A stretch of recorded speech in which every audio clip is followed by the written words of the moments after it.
Well, Polymaker finally sent me their Fiberon line of filament that's relevant for drones. And the first thing I did was I redesigned the 3D printed version of my 5-inch to be lighter. You know, it was nice before, but it was a little bit heavy. So now instead of a 12 millimeter thick, it's a 10 millimeter thick plate. The carbon fiber version is an 8 millimeter thick plate. So this will still be a little bit heavier than the carbon fiber version, but the stiffness is pretty amazing. At 146 grams, that is definitely doable, but man, that is really stiff. Absolutely fantastic. In fact, this having the tubular cross beams is something you could only achieve with 3D printing. You can't do that. I mean, it would be a lot harder to do that with manufacturing.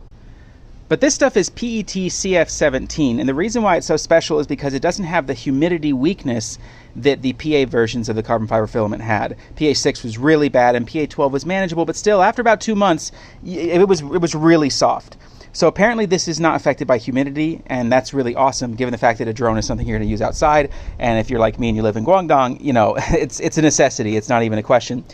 I gotta say though that, I mean, it's been a while since I felt the other 3D printed frame, but this thing is incredibly stiff.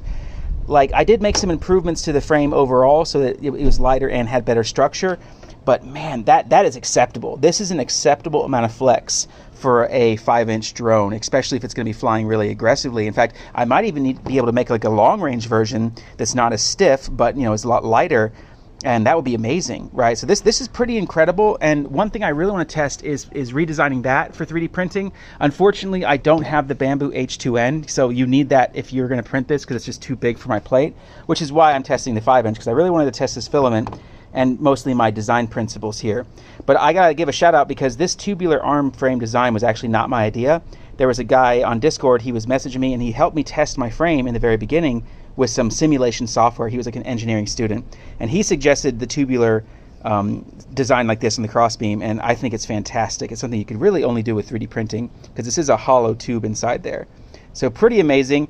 I'm super stoked to see how this works out. T-Motor is going to be sending over some motors and a flight stack, and I'm going to rip out the 04 from that and put it in here, and we're going to give it a try and see if this thing can hold up to the rest. But anyways, thanks so much to Polymaker for sending over this filament.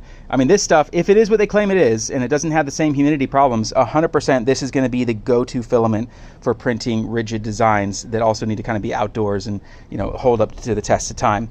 They did send some filament over that's for drone prop guards, according to the website. I question if it's ever going to be good as Polymax, because Polymax, this stuff is just absolutely insane.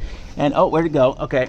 I use this to show customers and people and stuff like how strong Polymax is. I've smashed this into the ground maybe 50, 60 times, not even a single crack.